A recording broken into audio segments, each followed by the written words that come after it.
தென்னாடுடைய சிவனே போற்றி, எந்நாட்டவர்க்கும் இறைவா போற்றி. நேயர்கள் எல்லாருக்கும் வணக்கம்.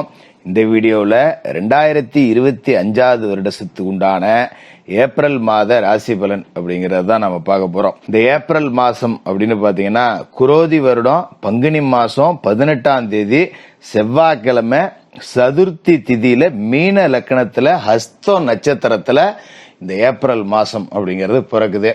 அதாவது சனி பகவான் கும்பராசியிலேருந்து மீனராசிக்கு முழுவதுமா பயிற்சியான பிறகு இந்த மாதம் அப்படிங்கிறது பிறக்குது. அப்ப சனி பயிற்சியோட அந்த மாற்றங்கள் அப்படிங்கிறது இந்த ஏப்ரல்ல இருந்து உங்களுக்கு தெளிவாவே தெரிய தொடங்கும். இந்த ஏப்ரல் மாசத்துக்கு உண்டான கிரக நிலைகள் அப்படின்னு பாத்தீங்கன்னா கிரகங்களோட ராஜா சூரியன் மீனராசியில இருக்காரு. 14ஆம் தேதி அதாவது சித்திரை 1ஆம் தேதி பிறகுது அன்னைக்கு மேசராசிக்கு போறார். தமிழ் புத்தாண்டு அன்னைக்கு சூரிய பகவான் மேசராசிக்கு போறார். செவ்வாய் மிதுன ராசியில இருக்காரு. 7ஆம் தேதி கடகராசிக்கு போய் நீசமடைகிறார். புதன் கும்பராசியில இருக்காரு. 10ஆம் தேதி மீனராசிக்கு போறாரு. 30ஆம் தேதி மறுபடியும் மேசராசிக்கு போறாரு. சுக்கிர பகவான் உச்சத்துல மீனராசியில குருவோட பரிவர்த்தனை யோகத்துல இருக்காரு. குரு பகவான் சுக்கிரனோட வீட்டுல ரிஷபத்துல பரிவர்த்தனை யோகம் அடைஞ்சிருக்காரு. சனி பகவான் பயிற்சியாய் மீனராசிக்கு போயிருக்காரு.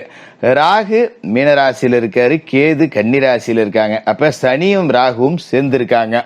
இந்த கிரக அமைப்புகள் ராசி மாற்றங்கள் இந்த மாதத்தை பொறுத்த வரைக்கும் உங்களுக்கு என்னென்ன பலன்களை கொடுக்க போகுது, என்ன முன்னேற்றம் இருக்கு, என்ன இடங்கள்ல நீங்க கவனமா இருக்கணும், செய்ய வேண்டிய பலன்கள் என்ன, பரிகாரங்கள் என்ன அப்படிங்கிறத தெளிவா பார்த்துருவோம். கன்னிராசி நேயர்களே, உங்களுக்கு இந்த 2025 ஏப்ரல் எப்படி இருக்கு அப்படின்னு பாத்தீங்கன்னா இந்த மாசம் தொடங்கும் போது உங்களுக்கு கண்டச்சனியோட ஆதிக்கத்தோட தொடங்குது. சனி பகவான் பயிற்சி ஆயிட்டாரு. நிறைய பேர் சொல்லுவாங்க, அதாவது 2026 தான் சனி பயிற்சி, இப்ப இல்ல, வாக்கிய பஞ்சாங்கப்படி இப்ப இல்ல அப்படிங்கிற மாதிரி எல்லாம் சொல்லியிருப்பாங்க. இதனால ஒரு குழப்பம் அப்படிங்கிறது உங்களுக்கு இருக்கும். 6ஆம் இடத்துல சனி இருந்தார், நல்ல இடம் தான். இப்ப பெயர்ந்து 7க்கு போயிட்டாருங்கிறாங்க. கண்ட சனி வந்துருச்சுன்னு சொல்றாங்க. சில பேர் வரலன்னு சொல்றாங்க. எதை ஏத்துக்கிறதுனே தெரியலையே ஜோசியரை அப்படிங்கிற மாதிரி ஒரு குழப்பம் உங்ககிட்ட இருக்கும். முதல்ல அதை நாம நிவர்த்தி பண்ணணும். அதாவது வாக்கிய பஞ்சாங்கம், திருக்கணித பஞ்சாங்கம். இப்ப பெரும்பகுதி ஜோதிடர்கள் 100க்கு 90 பாயிண்ட் உங்களோட ஜாதகம், சொந்த ஜாதகம் எழுதப்பட்டது எந்த அடிப்படையில அப்படின்னு பாத்தீங்கன்னா திருக்கணித பஞ்சாங்க அடிப்படையில தான். ஏன் அப்புறம் திருநள்ளாறுல கொண்டாடல அப்படிங்கிற மாதிரி சிலர் கேட்கலாம். அதாவது ஆகம விதிப்படி அந்த ஆகம விதிமுறையை மாற்றக்கூடாது அப்படிங்கிறதுக்காக அந்த ஆகம விதிப்படி வாக்கிய பஞ்சாங்கப்படி தான் பயிற்சி அப்படிங்கிறது கோவில்ல நடக்குங்கிறதால தான் இப்ப திருநள்ளாறுல சனி பயிற்சி இல்லை அப்படின்னு சொல்லியிருக்காங்க. அதாவது இந்த திருக்கணிதம் அப்படிங்கிறது அப்டேட் வெர்ஷன். உதாரணத்துக்கு சொல்லணும் அப்படின்னா இப்ப காலையில 6 மணிக்கு சூரிய உதயம் அப்படின்னு வாக்கிய பஞ்சாங்கம் சொல்லும். ஆனா 6 மணிக்கு சூரிய உதயம் இல்ல, ஒரு 18 நிமிஷத்துக்கு முன்னாடியே சூரியன் உதயம் ஆயிடுச்சு. 5:52 உதயம் ஆயிடுச்சு, 5:42 உதயம் ஆயிடுச்சு அப்படின்னு சொல்லுவாங்க. எதனால அப்படின்னா சூரியன் 18 நிமிஷத்துக்கு முன்னாடியே உதயம் ஆயிடுச்சு. அதோட கதிர் நம்ம கிட்ட வந்து சேர பூமிக்கு வர்றதுக்கு 18 நிமிஷம் ஆகுது. அதனால நாம 18 நிமிஷம் லேட்டுன்னு வச்சுக்க கூடாது. உண்மையிலேயே 18 நிமிஷத்துக்கு முன்னாடியே சூரியன் உதிச்சிருச்சு அப்படிங்கிறது தான் உண்மை. இந்த அடிப்படை அப்படிங்கிறது தான் திருக்கணிதம். இதுதான் ஒரு துல்லியமான கணிப்பு அப்படிங்கறதால உங்களுக்கு கண்டச்சனி அப்படிங்கிறது தொடங்கிடுச்சு அப்படின்னே சொல்லிடலாம். இப்ப இந்த 7ஆம் இடத்துல கண்டச்சனி அப்படிங்கிறது வருது. சப்தம சனி, கலத்தர சனி அப்படின்னு எடுத்துக்குவோம். இந்த ஏப்ரல் மாசம் தொடங்கும் போதே கண்டச்சனியோட ஆதிக்கம் தொடங்கிடுது. அப்ப நாம கூட்டு தொழில கவனமா இருக்கணும் அப்படின்னு அர்த்தம். 7ஆம் இடம்ங்கிறது தொழில், கூட்டாளிகள், நண்பர்கள், மனைவி, காதல் உறவுகள் இதையெல்லாம் கூட குறிக்கும். அதனால காதல் உறவு அப்படிங்கறதெல்லாம் கொஞ்சம் கவனமா இருக்கும். சில பேருக்கு பிரிவினை ஏற்படலாம். கணவன் மனைவிக்குள்ள சின்ன சின்ன சண்டை சச்சரவுகள் அப்படிங்கிறது வரும். குறிப்பா திருமணமான தம்பதிகளுக்கு மாமனார் மாமியார் கூட பிரச்சனை, அது கணவனோ மனைவியோ. பொண்ணு எடுத்த இடத்துல நம்மளோட துணைவரோட தாய் தந்தையரோட சகோதரர்களோட பிரச்சனை வரலாம். அப்படிங்கறதால கொஞ்சம் விட்டு கொடுத்து போகணும் அப்படிங்கிறது தான் இந்த கண்ட சனி அப்படிங்கறத சொல்லுது. அது மாதிரி தொழில் கூட்டாளிகள்கிட்ட தேவையற்ற பிரச்சனை வச்சு கூடாது. குடும்பம் வரைக்கும் கூட்டு தொழில இருந்தா கூட முறைப்படி பிரிஞ்சுக்கிறது அப்படிங்கிறது தான் இந்த காலகட்டத்தில் நல்லது. ஏன்னா கூட்டு தொழில் அப்படிங்கிறது இன்னொரு 2.5 வருஷத்துக்கு உங்களுக்கு சிறக்காது, மனம் போன போக்கில் தான் இருக்கும். அப்படிங்கிறதால கவனமா இருந்துக்கணும்.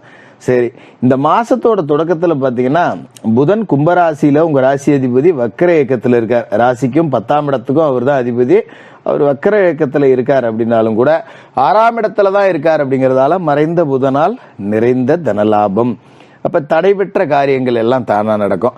கடந்த காலகட்டத்தில் பார்த்தீங்கன்னா தடை தாமதம் தடங்கள் இருந்திருக்கும். ஒரு கொடுத்த பணத்தை வசூல் பண்ண முடியாது, ஒரு வேலையில தடை, ஒரு வெளிநாடு போகணும்னு நினைச்சேன் அதுல ஒரு தடை, எதுக்கு எடுத்தாலும் ஒரு குறுக்கீடு வந்துகிட்டே இருக்கு, திருமணத்துக்காக வரன் பார்த்துக்கிட்டு இருக்கேன் அமையவே மாட்டேங்குது, எத்தனையோ இடத்துல போய் பொண்ணு பார்த்தாச்சு, எத்தனையோ இடத்துல போய் மாப்பிள்ளை பார்த்தாச்சு, பொண்ணுக்கு பிடிச்சா மாப்பிள்ளைக்கு பிடிக்கல, மாப்பிள்ளைக்கு பிடிச்சா பொண்ணுக்கு பிடிக்கல, 2 பேருக்கும் பிடிச்சா ஜாதகம் செட் ஆகல, மாரி குழந்தை பாக்கியம் தாமதமாகிட்டே இருக்கு, 2-3 கரு அப்படியே கலைஞ்சு போச்சு, இப்படி இருந்த காரியங்கள் எல்லாமே இதுக்கு மேல நல்லபடியா நடக்கும். இந்த ஏப்ரல் மாசத்திலேருந்து உங்களுக்கு மன உளைச்சல் அப்படிங்கிறது எதுவும் இருக்காது.